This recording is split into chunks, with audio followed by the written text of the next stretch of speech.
What's happening, guys? Highly requested one today. This is going to be on using prep centers. I know a lot of you are facing new ASIN inventory limits. You can only send 200 into the warehouse, but what do you do with your bigger orders of 500, 1,000, maybe even 2,000 units? What are the strategies you can begin implementing? I'm lucky enough to have Eric from AP Prep on today, and he's going to be explaining exactly what AP Prep can do for you because he has a very streamlined process focusing on this problem. And you're also just going to learn in general what strategies are available to you, even if you don't go with AP Prep. But we're going to be going over strategies to overcome these restrictions, how long these restrictions are likely to be here, and then the step-by-step process you can use if you do go with AP Prep for getting your inventory to them and then consistently resupplying to Amazon, as well as all of the charges involved with doing that. So you can have a good ballpark of, okay, what's the extra cost of this little add-on while I build up my inventory limits again. I think you're really going to enjoy this one, so let's jump in. Welcome,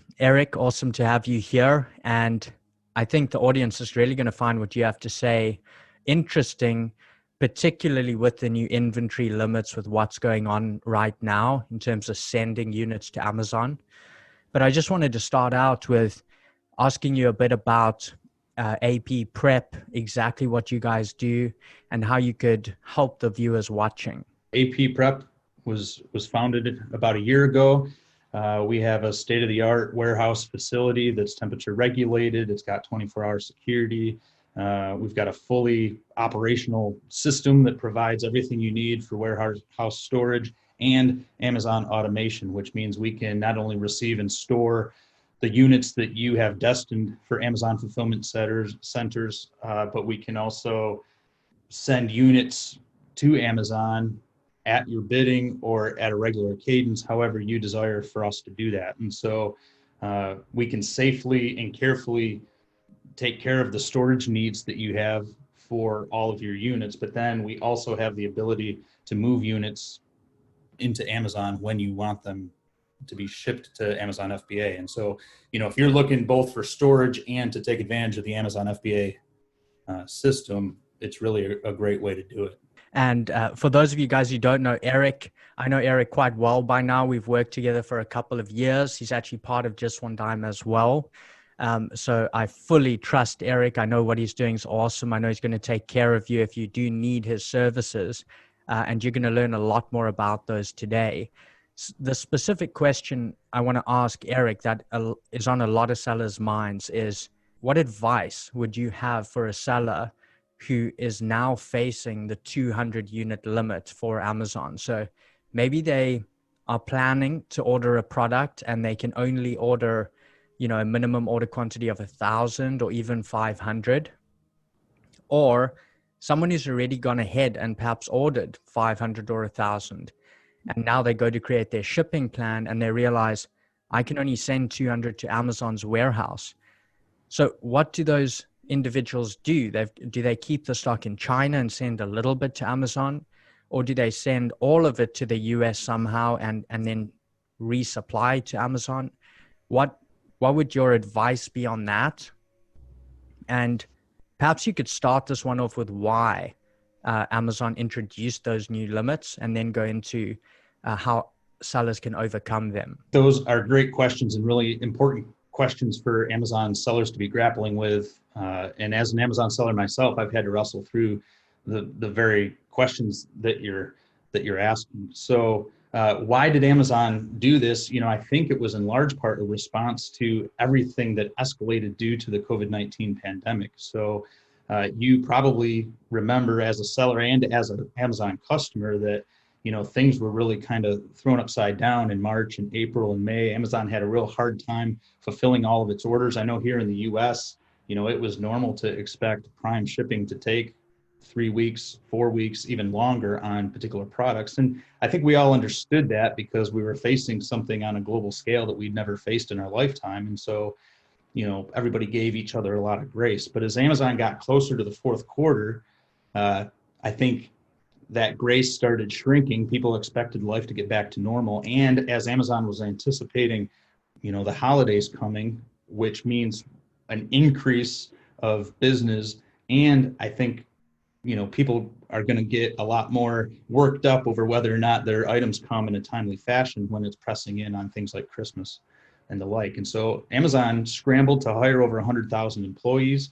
And of course, they had to train all those employees, and they had to navigate fulfillment with social distancing and all of the idiosyncrasies that are involved in navigating business today. And so I think that these inventory limits were a part of Amazon's bigger plan to figure out how can we faithfully fulfill orders on behalf of the customer, maintain strong customer service, and navigate some of these problems that they had been encountering. So I think Amazon is working really hard to do a good job offering the customer everything that they promised, particularly through Amazon Prime. And as sellers, the first answer to your question, how should sellers respond, is I think we need to navigate things like this with emotional health. Every time a curveball or something we perceive to be a curveball comes at us, we really have a choice. We can get frustrated by it. It can make us angry. We can start counting the pennies that we're going to have to spend or we're going to lose because of it. Or we can take advantage of the opportunity to navigate an obstacle and come out the other side with a step above the competition, with having persevered and gotten to a place where we continue to add margin to our budget, and we're thankful we didn't give up or sidestep the issue. So I would encourage sellers out there to navigate this like any other business hurdle, and to maybe even see an advantage in it, because it could be there's some sellers that are going to just call it quits because something like this comes. And if you navigate that, then you're a step ahead.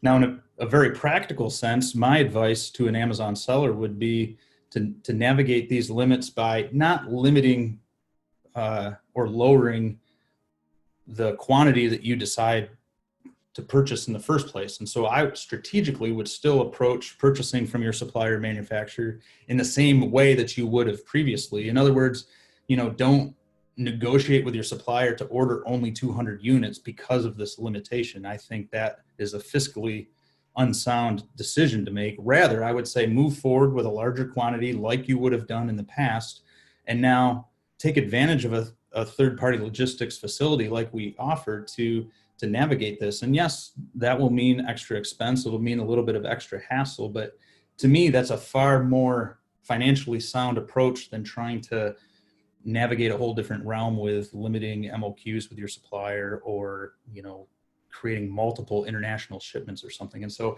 order from your supplier, get all your product into one location in the US that has storage capacity and Amazon automation services. And now you're set and ready to go and work the limits no matter what the future holds and no matter what sales look like for your particular product. To add to that, I think sellers also need to remember that those limits are not forever. It's not always going to be 200 for you. Let's say you do what Eric suggests here and you send 1,000 into a warehouse like his. They're going to hold that 1,000. They're going to send 200 of them to Amazon. And then once you've sold that 200 on Amazon, hopefully quite quickly, Amazon's going to actually move your limit, your max shipment quantity. And when they do that, you can send more. So now you can maybe send 400 from a warehouse like Eric's. And now you only have 400 left there, and you can start talking to the supplier again. But by the time you sell that 400 in Amazon, it could go up to 600 or 800. And now you're practically back to where you would have been before these limits even applied. And at that point, you can also then disintermediate. So now at this point, perhaps you don't need the warehouse. You can go direct to Amazon. So this is not something that's going to be a cost you incur forever. This is something you need to do now in order to just strategize around this problem. And I like what you said, Eric, as well. A lot of competitors are not going to do this. They're not going to take the time, put in the extra effort, money to do this. And so in some markets, this is a huge opportunity, especially like emerging or new markets that are just coming out. You got a lot of sellers not doing it, hoping the limits change in January or February. What if they don't? Now you've gone ahead with the 3PL, you're on the market, you're one of the top of page one competitors, and you're ahead of the curve. So I just think that's important to note as well. It's not forever. It's something you're going to have to do now if you wish to sell now. That's right. I mean, Amazon has made it very clear that the limits are based on sales velocity. So as soon as you demonstrate to Amazon that you have sales velocity for your product, they're going to expand your limits, and you're going to be able to do exactly what Dan is saying. And Eric, on that, I know no one knows, but how long do you expect those new ASIN inventory limits to last? In other words, do you think it's going to end Q4? Do you think it's going to end Q1 next year? Or do you think this is a new principle, like an everlasting principle Amazon's going to apply? I'm certainly not a prophet, and people would like to hear from one regarding this issue because they're very curious. I certainly don't think this is something that's only going to be around for the fourth quarter. I think it's going to extend into 2021. My wife says I'm skeptical, and I think that's probably true. And so maybe this is just the skeptic in me, but I think if this is significant in helping Amazon get the fulfillment process back to where it was, it easily could become a new normal. And so I don't see this going away anytime soon. And I have a very large category for us still navigating this restriction 2 years from now, because it's just kind of gotten built into Amazon's fulfillment process. And they're going to want to pivot more and more when it comes to their fulfillment off of sales velocity. And they've demonstrated this in the past with storage fees and IPI score and other things where they are trying to adjust their fulfillment services to demonstrate its sales velocity. It makes the whole process far more efficient. So to me, limits are just another variable in their toolbox to accomplish that. And there's no reason to stop doing that after they've made it through Christmas of 2020. They want to streamline that process for as long as they're doing business. So I think this is easily something that could be a permanent fixture in what Amazon's doing. Let's say I implement this new process. I send 1,000 to you. I put 200 in Amazon. Well, actually, you do that for me. You automate 200 of those to Amazon, and we begin selling. In your experience, how quickly can people expect those limits to go up in terms of max shipment quantity, etc., if you've seen that?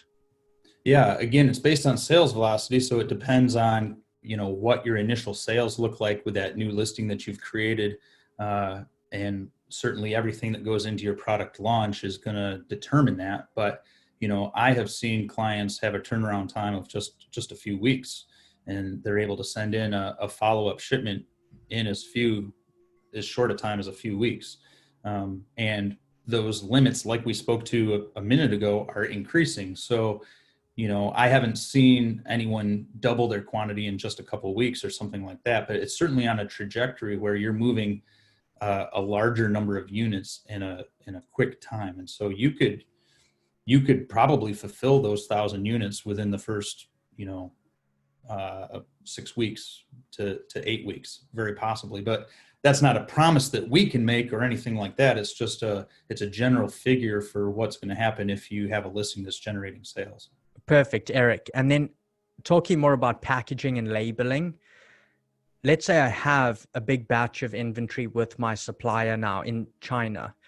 Do I have to apply the FNSK used to those physical units? Or can I send all the units to AP Prep and AP Prep applies the FNSK use? And if so, what would the charges be for that?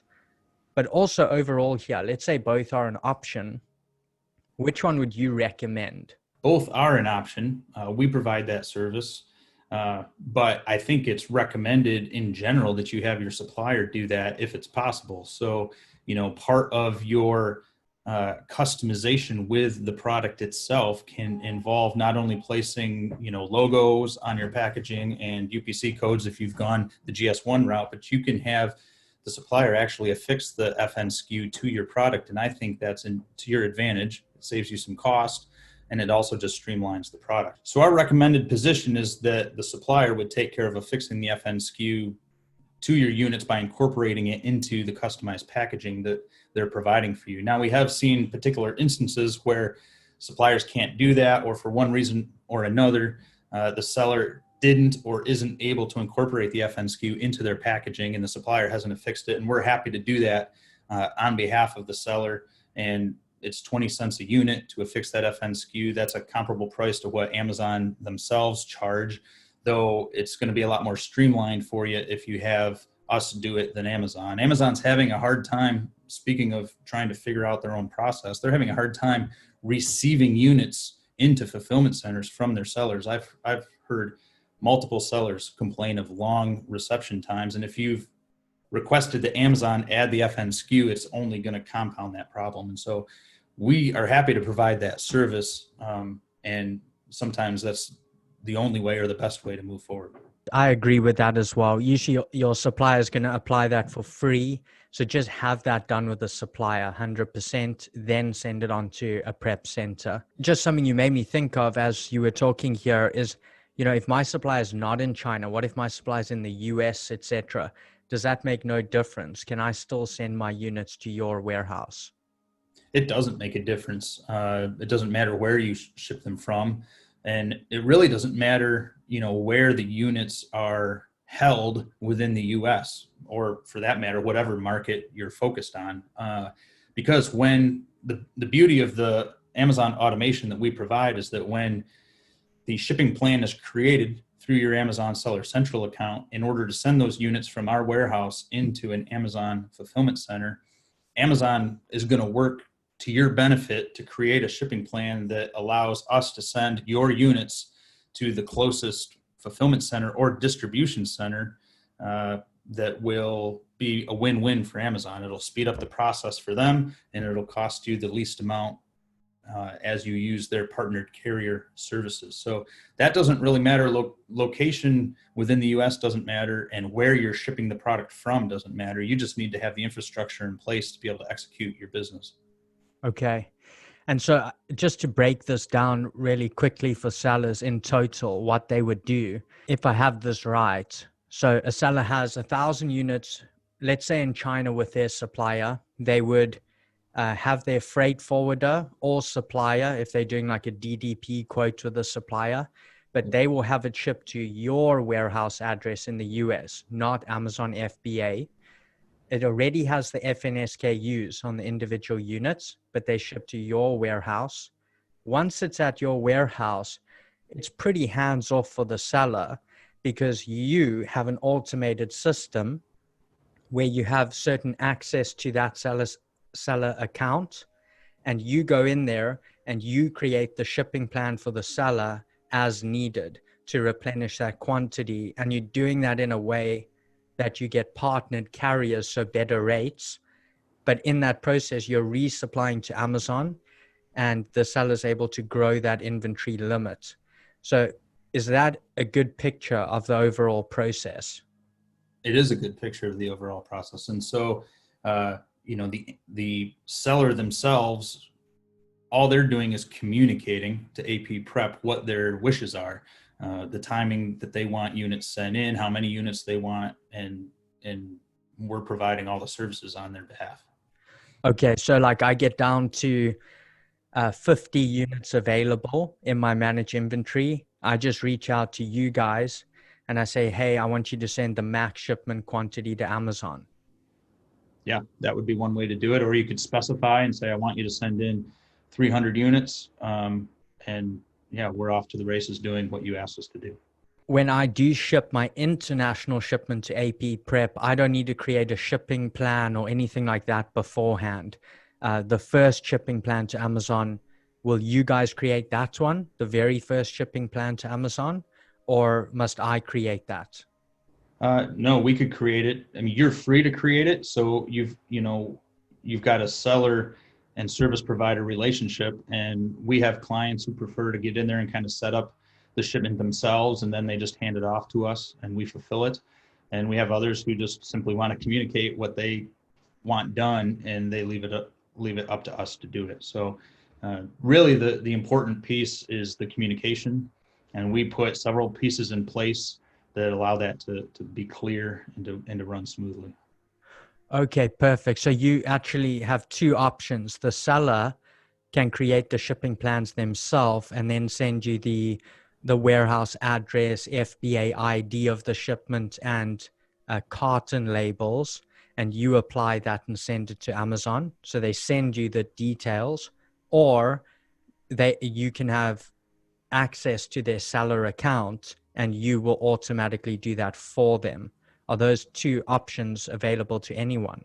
I would say it this way. We always have access to the account so that we can navigate shipments and get hold of the documents. To me, that's the most efficient way to do it, and it's the most helpful way to do it. So even in instances where the seller is creating their own shipment, they're still allowing us to to download the labels, print the labels, and distribute the packages accordingly to the shipping plan that they've created within Seller Central. So we don't have any cases where clients will go external to their account and email us documents or something like that. To me, there's a lot more room for error if the process is done that way. So access to the Amazon account is required in a relationship like this.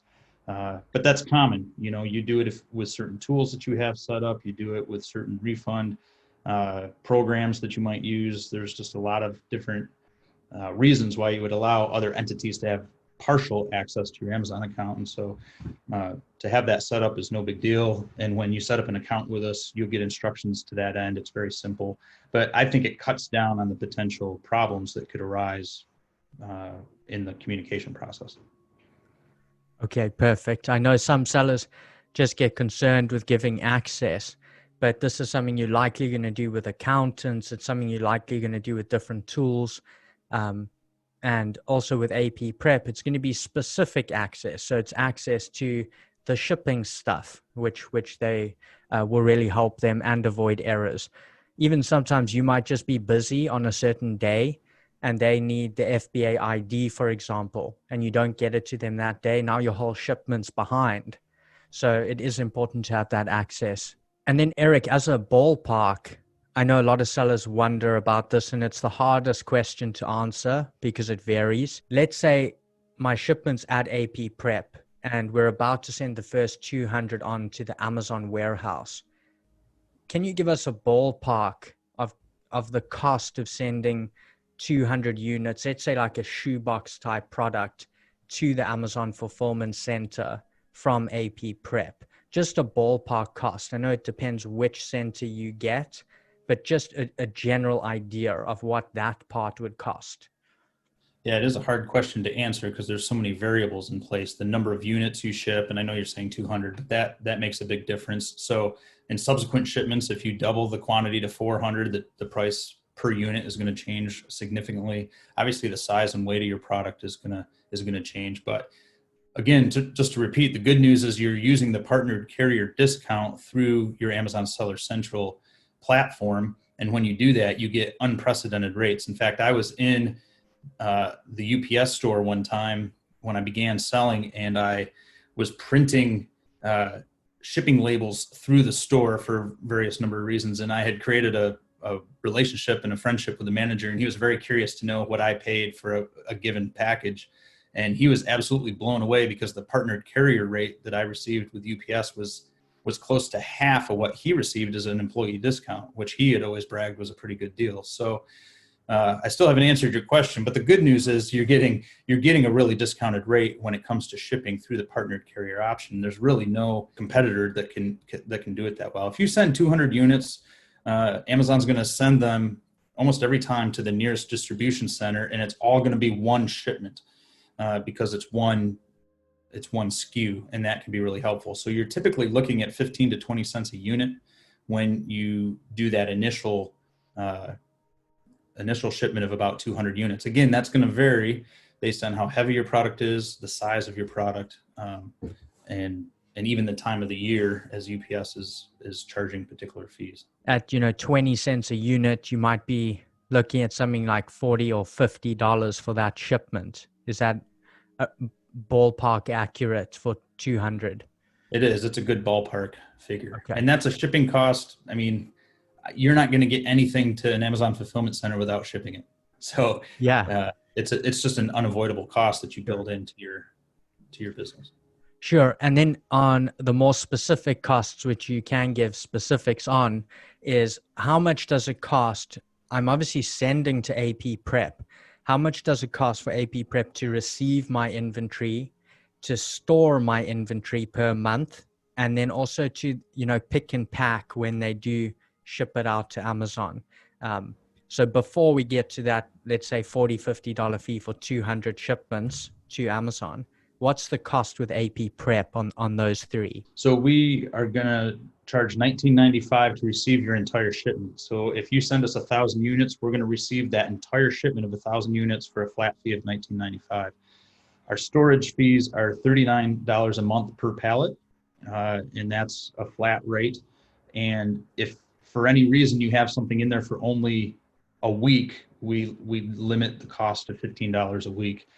So if you have a really quick turnaround on some product that you want to send out, we can accommodate that and lower the price for you. Just to give reference for some sellers, but I'm going to be shipping between 1,000 and 3,000 to Eric very soon, units, and 1,000 units of a pretty small product about this size. 1,000 units is one pallet. So just to give you like an idea, it's a product about that size, and 1,000 of them is one pallet. So that'll just give you an idea on that $39 a month cost Eric was just touching on. If you want to do the calculations, a pallet is 48 inches by 40 inches and can't exceed 6 feet or 72 inches in height. And so those are standard pallet sizes, and you can take your own units based on how your supplier is packaging them and do your own calculations as to what would fit on one pallet or how many pallets would be required for your particular shipment. Now, when it comes to taking your units and shipping them to an Amazon fulfillment center, we charge $19.95 per pallet to send your units to Amazon. And so if you have less than a pallet's worth of units, if your first shipment of 200 units is less than a pallet, which it probably will be, you'll just be charged a flat fee of $19.95. And again, that's not even 2 cents a unit when you start breaking it down. $19.95 for a pallet of 1,000 units. So those are our three costs: $19.95 to receive it, $39 a month for storage per pallet, and then a $19.95 flat fee per pallet, because there are times when sellers want to ship multiple pallets at once to get your products into an Amazon fulfillment center. And then, as we touched on earlier, that kind of last shipment, shipping to FBA, going to be really variable. That's usually done with a partnered carrier like UPS, but that's going to be, $40-50 per 200 units sent, just as a ballpark. Again, that one can vary. But just to give people a breakdown, because this is often really obtuse, like the videos I've watched on this you understand it, but it always feels like where the costs hidden, etc. But here's an idea for you. Let's say you're sending 1,000 units to AP Prep. When those arrive at AP Prep, it's going to be $19.95. Let's say we stored 1,000 units for 3 months because we've really got to get them moving. Say it's a new ASIN. We got to get that moving, and then it will start selling better. But let's say we stored 1,000 units, one pallet at AP Prep for 3 months. That's going to be 39 times 3. And then each time we send from AP Prep to Amazon, that's $19.95. And then those specific shipments to Amazon are probably going to be around $40 each if it were only 200 units at a time. But I'm going to put a calculation up here for you of just a really rough estimate of what that could cost you additionally, because a lot of people worry about 3PL like it's going to be way too costly. This is just a ballpark breakdown of what it may cost extra. And as you can see, it is going to be a little extra, but compare it to like your inventory cost, your manufacturing cost, or even the advantage of getting ahead of competitors like we spoke about earlier, and it starts to make sense. And then Eric, lastly, can AP Prep help with FBM? I don't think this is something you specialize in, but some sellers are also asking, what about FBM? What about seller fulfilled prime, which is basically offering 2-day shipping when you do FBM? But they're starting to think of like all the different strategies they can use. I prefer your strategy of focusing on FBA and getting that going better. That's also how I run my business. But can you just touch on FBM and the reasons why you do or don't offer that? and also advice for sellers in that regard? We don't offer FBM services, so we will not uh, fulfill merchant sales on your behalf. And the primary reason why we don't do that is it's not our conviction that that's the best way to move forward. And so uh, I've been an Amazon seller for 6 or 7 years. I coach with Just One Dime and work really hard to have integrity in kind of how I promote my own business in my own business decisions and how I promote that among the members with Just One Dime that I coach, and then our clients with the Prep Center as well. And so I'm just not convinced that having the FBM option is the most effective way to move forward. If you're navigating this limit that Amazon has imposed and you're keeping a steady supply of your product in Amazon fulfillment centers, then you really have no need to have an FBM strategy as a part of what you're doing. And so part of the reason for this is it's just really expensive. If you're going to offer FBM Prime, you've got to be willing to do 2-day shipping.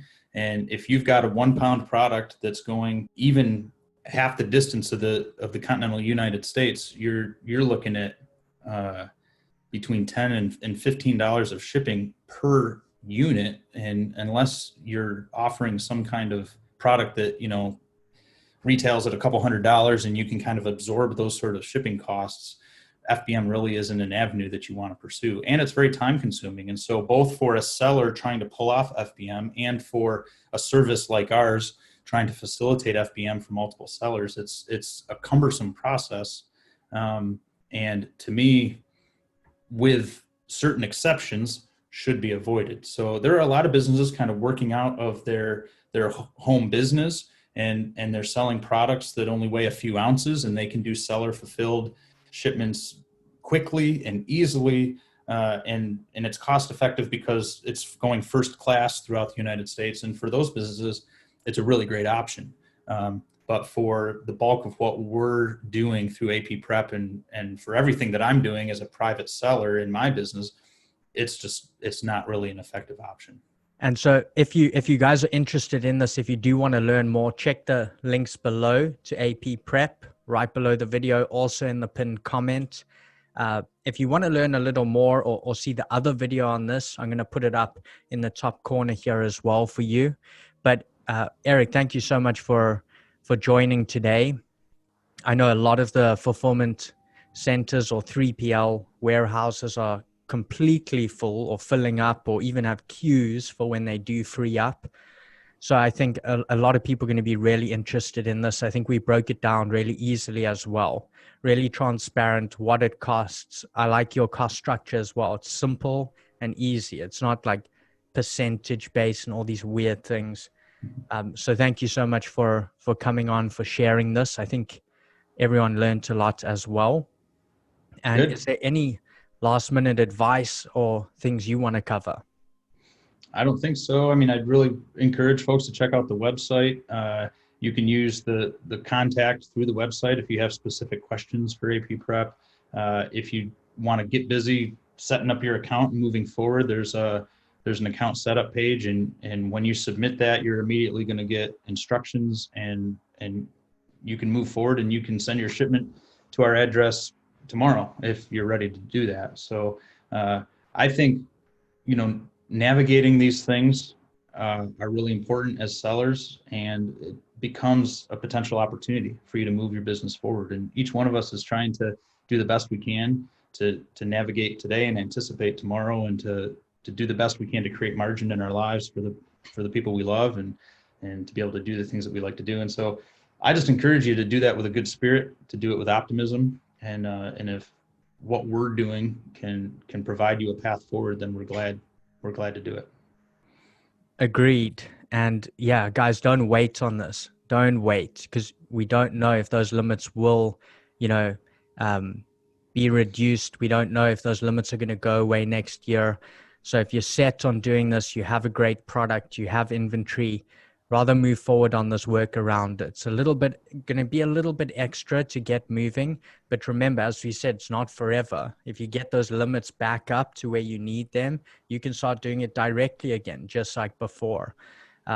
So really enjoyed this session, Eric. Thank you so much for being on. Yeah, And glad to do it. Thanks for having me. awesome. And if you guys enjoyed the video, please drop this a like for us. Both Eric and I will appreciate that. Remember, check AP Prep in the description below. All the warehouses are filling up. So a little bit of urgency there. If you do have like a big shipment or you need to get this going, I really urge you, check it out below. I just spent a couple days going back and forth with another 3PL warehouse, which I was looking into. And I spent all this time going through it with them for them to tell me they're full. So really, guys, don't waste too much time on this. Check AP Prep below. If you got value in this, remember to subscribe, turn on notifications and bells, and I will see you in the next video.